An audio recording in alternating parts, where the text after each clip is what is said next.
Welcome back. By now you should have watched the first video going over the overview of the entire course, but this is going to be the first video dedicated specifically to your lab portion of this course. A reminder, these are your TAs, so you can look for your section number to know who to reach out to if you have any questions about any of the assignments or any of the stuff I'm talking about today. While I'm going to be the voiceover here, these TAs have authority to inform you. They are very knowledgeable and can help you out in any way. They also are going to be posting on the discussion board this week, so be on the lookout for that, saying hello and getting involved in communication with them. But we are now going to talk about the lab. So the major assignment we're going to be doing in this lab, and kind of one of the main reasons for having this lab, is to get the experience writing a full APA research paper. Now, we aren't going to be just going out into the world and doing our own experiments. Instead, we are going to be collecting data from a peer student survey, which I'm going to ask you in just a second to pause and take. And we're going to use the data from that survey to answer hypotheses, to come up with interesting questions, to look out to see what has been done to answer the relationship between these variables in the past and what you can build on through your own analyses. We're going to have multiple assignments throughout the semester that build towards this final paper. So you're going to have a lit review and an introduction, a discussion, and you're going to get feedback on each of these sections that you then compile to make your final edited final paper that you're going to submit at the end of the semester. But before we get any further, I'm going to ask you to take this survey. So go ahead and pause the video now, and you can use this URL, or you can go into the Canvas page, and in week 1 module under lab, you will see survey complete as soon as possible. Click that, and it'll take you to the Question Pro survey for you to fill out. And I do ask that you answer these honestly. All of the data is anonymous, so you don't have to worry about us tracking that you answered this way about certain variable. We won't be able to do that. So please answer as honestly as possible. This is for all of your peers as well. So again, go ahead and pause now. All right, you're unpausing now. You've taken the survey. If you haven't taken the survey, go ahead and pause again. Okay, so this semester we're going to complete a full APA style research paper. Now, why do we care so much that we're going to dedicate an entire lab to doing a research paper? Well, it's because this is how science is communicated.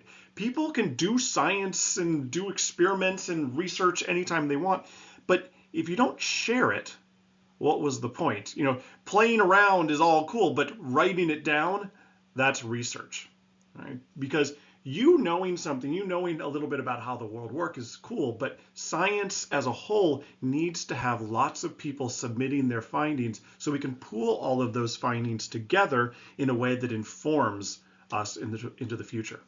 So what is the research paper? What does it convey? The first thing it always conveys is why the researcher is doing what they're doing. Why are they testing this hypothesis? What theory do they have that they're trying to figure out about the world? The second part is how the researchers are going about testing their hypothesis. They have an idea, but how do we even know, how do we collect the data to tell us whether or not the hypothesis is true? The how is the second part. Third part is what the person found. So once they've collected the data, what was the data? And then the fourth, which is very importantly different from this, is what does the data mean? So you have what was the data, and then what does the data mean? That interpretation and how the data inform the theory, how they inform the yes or no, true or false to the hypothesis that was being tested. So each of those how, whys, whats, those have a section in a research paper. The why part, that's telling why are we even studying this thing, why does this hypothesis matter, that's the introduction section. And this usually has this always has the literature review in it that summarizes what's been done in the past and where are we building on what's been done in the past in the current research. The second part is the methods section, which goes over how is the researcher going to tackle their hypothesis. That's a lot of the research methods part that we're going to be talking about in the lecture section. And then you have the results, the what did we find, those just this was the outcome of our test. And then finally you have that last what discussion part, the so what are the implications of this, how does it inform our theory, wrapped up by a quick conclusion to 1 or 2 paragraph conclusion. So each of those sections is necessary, and every research paper you look at is going to have all 4 of those sections in this order. So in this semester, we are going to be writing all 4 of those sections. We're going to be writing them one at a time and then putting them all together.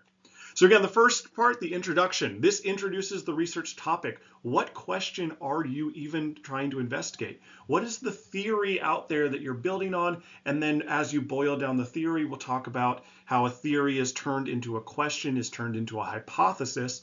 So what do you think is going to be the answer to whatever question you are studying?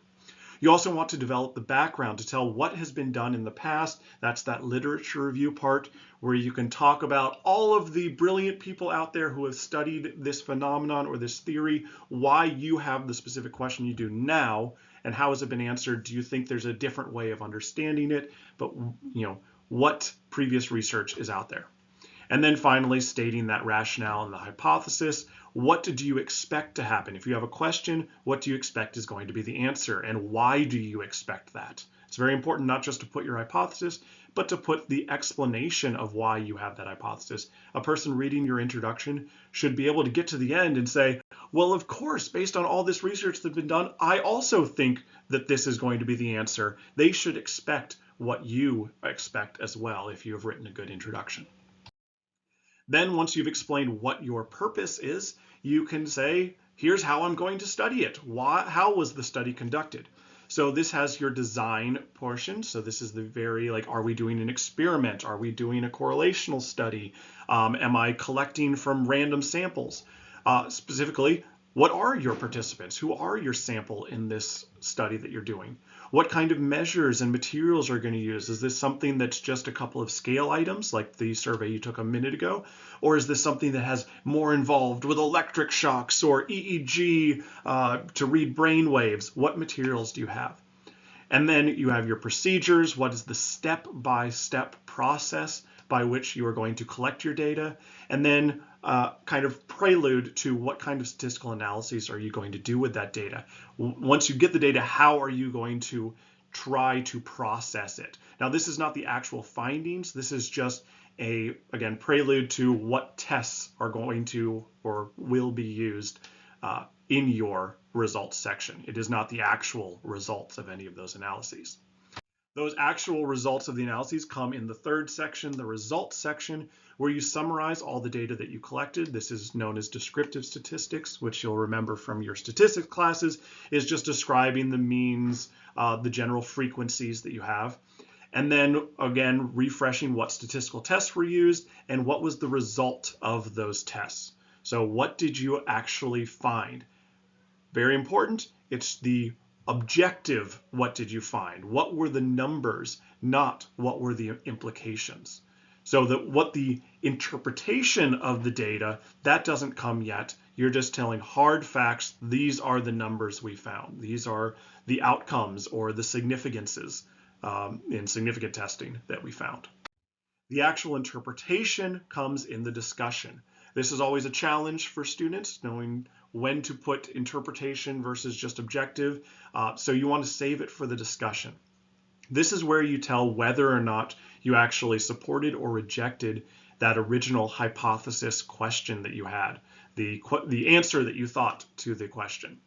You're going to discuss all of the issues that you brought up in the introduction, telling what has been done in the past and why do you think that you're going to find what you find, and you rediscuss those and tell whether you did in fact find what you expected. So did things work out the way you want? And it's fine if they didn't. If your hypothesis was rejected and you turned out wrong, we'll discuss what was wrong. What was wrong about the way you thought of it? How has this new data informed your understanding? And then you can note any limitations of the study. So, hey, we could have done a better job with new participants, or if we had tested it under different experimental methods. You need to find alternatives to interpretation. Like we're going to talk a lot about confounds, which are alternative explanations. So those can be included in the discussion as well. Then, of course, we are researchers, scientists, so we're always building. We don't just take one study as the end-all be-all. It is a cyclical process. So the one study you have done, you say, well, take my information and redo it, or do it a better way this way. Here's the future research that we can do. And then you wrap it all together with that conclusion. So it's important in this discussion that you hit a number of different points. You need to clearly restate that hypothesis. You need to report whether it was confirmed.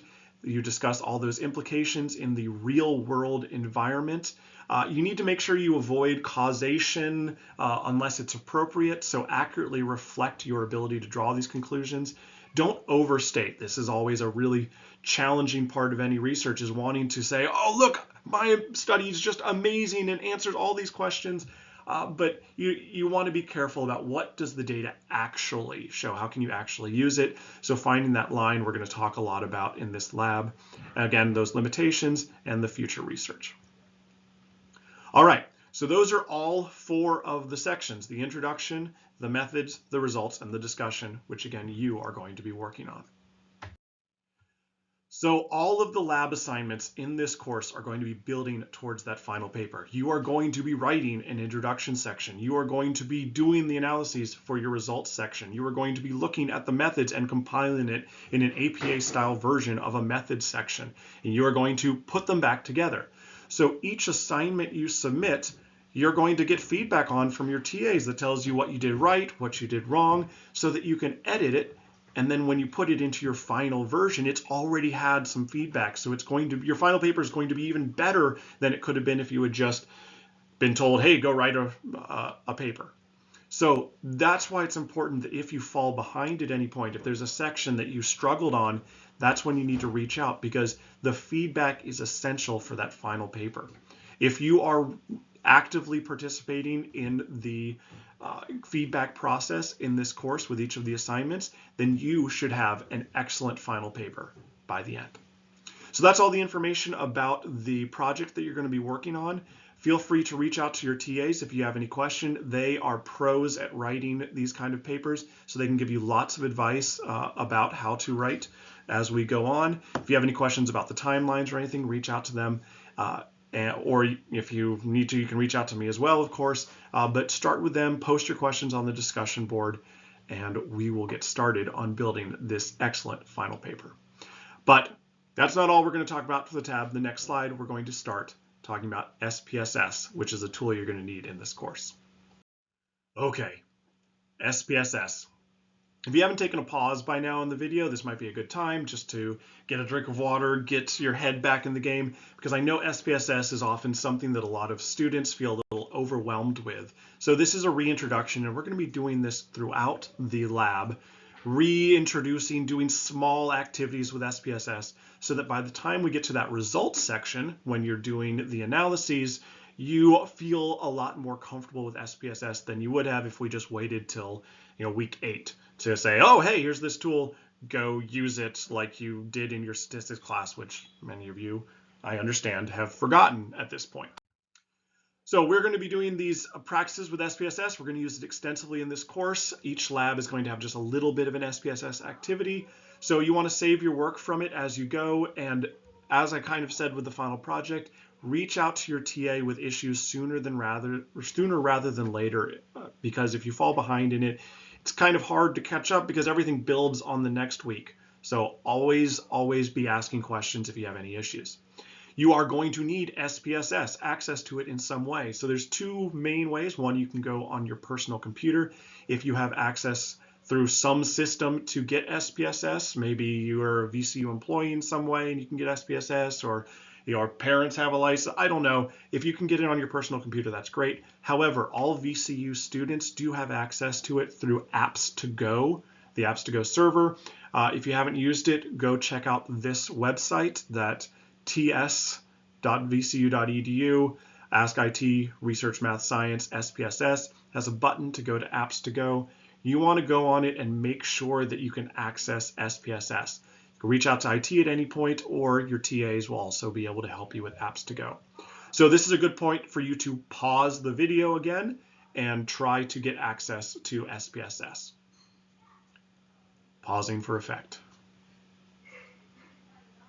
Okay, so you've probably unpaused by now, hopefully, and you have SPSS. If you didn't, just close this video, go on back, get it, talk to your TAs, and then come back to the video here when you do have it.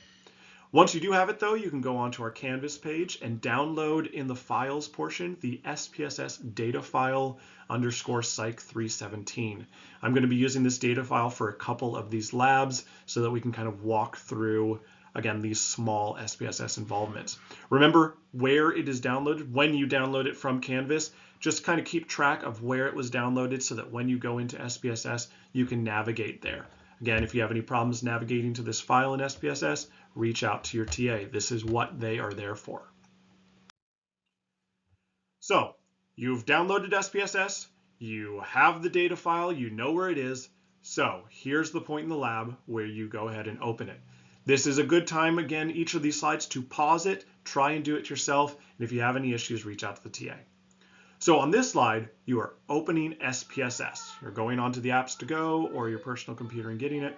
You're going to select from the top navigation, File, Open, Data, and navigate to where that data file was saved. This is why you had to keep it in mind.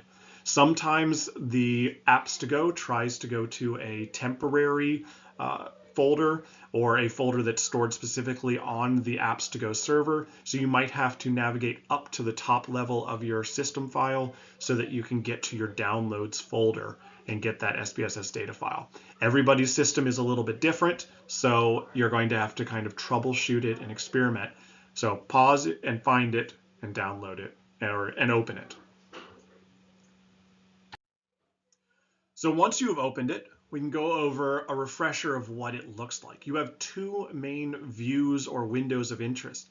The first one is your data view. The data view is indicated by this little thing on the tab on the bottom saying data view. And then you have the variable view here, and you can toggle between the two.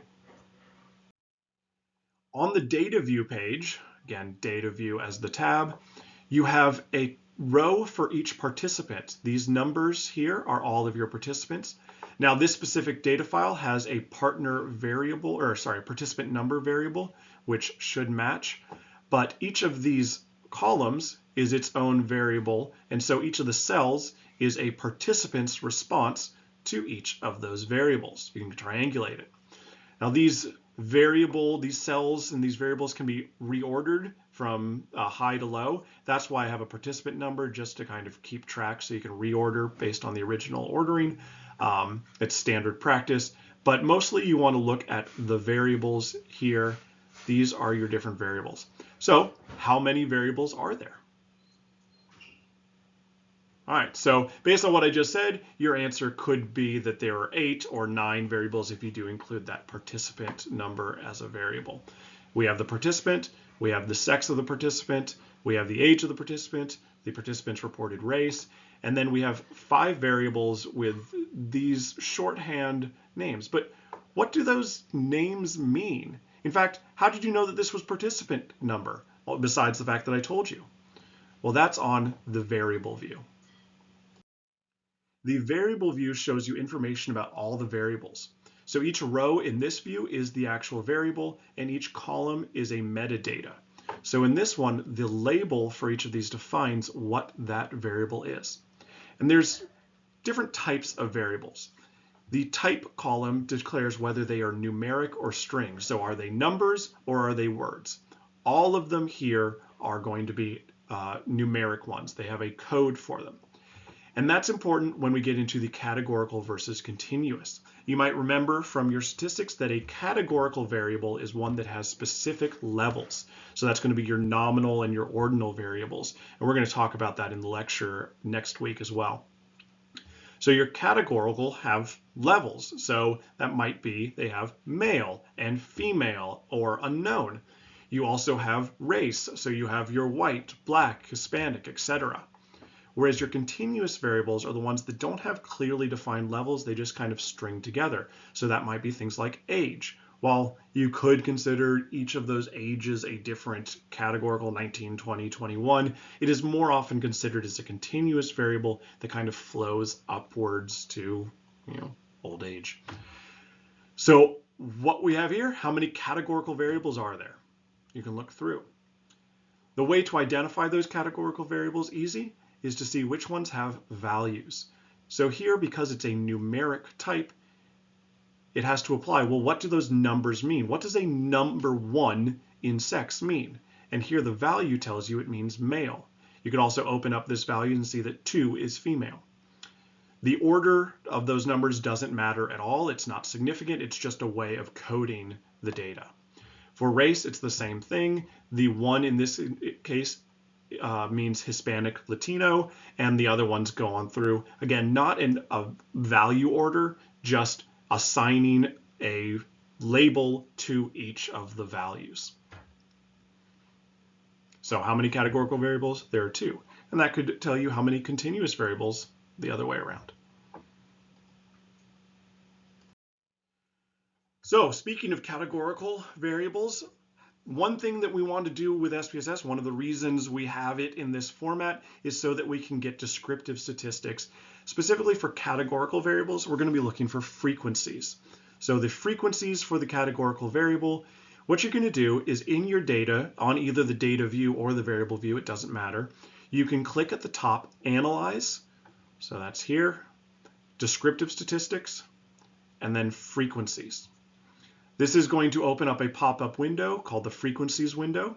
It's going to, on the left side, have all of the variables in the data set. You're going to click on one, in this case, race ethnicity. You click this little button arrow in the center, and it's going to migrate that variable over to the right-hand column. There are things you can do to modify what statistics are presented. We're not going to get into that today. For us, we're just going to go ahead and click OK, and it's going to pop an output window. This is a separate window entirely from your data view and your variable view. So if you don't see it immediately, look through your tabs on your computer to see if you can find it. You're looking for something that looks like this. This is going to have all the output from any analyses you do. So here it's telling you how many of the participants reported each of the race categories. So we can see that there are 41 participants who indicated they were Hispanic or Latino or Latino. So that's good stuff to look over. You're going to use that data in your methods section to report about your participants if you were doing this. There's also going to be other variables we'll need to know, that kind of thing. All right, well, what about getting the information for your continuous variables? Continuous variables don't necessarily want to know how many people reported a 1 or a 1.1 or a 1.2 or a 3.5. We want instead to know things like the average. So for these, you're going to get descriptive statistics. You're also going to go to Analyze. You're going to go to Descriptive Statistics again, because this is another type, and then click Descriptives. So before you click frequencies, this time you're going descriptives. Frequencies are good for categorical, descriptives are good for continuous. For us, we're going to treat age as a continuous variable, so we're going to select it in this new descriptives pop-up window, click that arrow again, and it's going to migrate over to the right side as the variable we're looking at. Once again, you have some options you could do, but we're not going to focus on those today. Instead, you just click OK. And again, in that output window, you should get the descriptives for that age variable. And here you can see that the youngest age, the minimum age, was 19 in our data set, whereas the maximum age, the oldest participant in our in this study data set, was 31. The average age of all students was about 21 years old, 21.01, and the standard deviation, which you'll remember is the amount of dispersion, the spread of those data, was 2.5. This standard deviation is often used for statistical analyses later on, but for now, the real number we care about is that average, the 21.01 for the average age. All right. You can do that for any descriptive variable. And in fact, you might practice it on your own. Same thing with the frequencies. All right, so that was it. That's all I wanted to go over for SPSS. If you had any issues with how that SPSS was looking or accessing it, again, make sure to reach out to your TAs. If you have any questions about the project, reach out to your TAs now, post on that discussion board. So next week, we are going to introduce how to write in APA style. We're also going to talk a little bit about conducting literature reviews, because you're going to be doing a literature review yourself. And we're also going to choose the variables that you want to use for this project, pulled from that survey that you took earlier in this video. Thanks so much for Lab 1. Hopefully you got that all, and we will see you next week.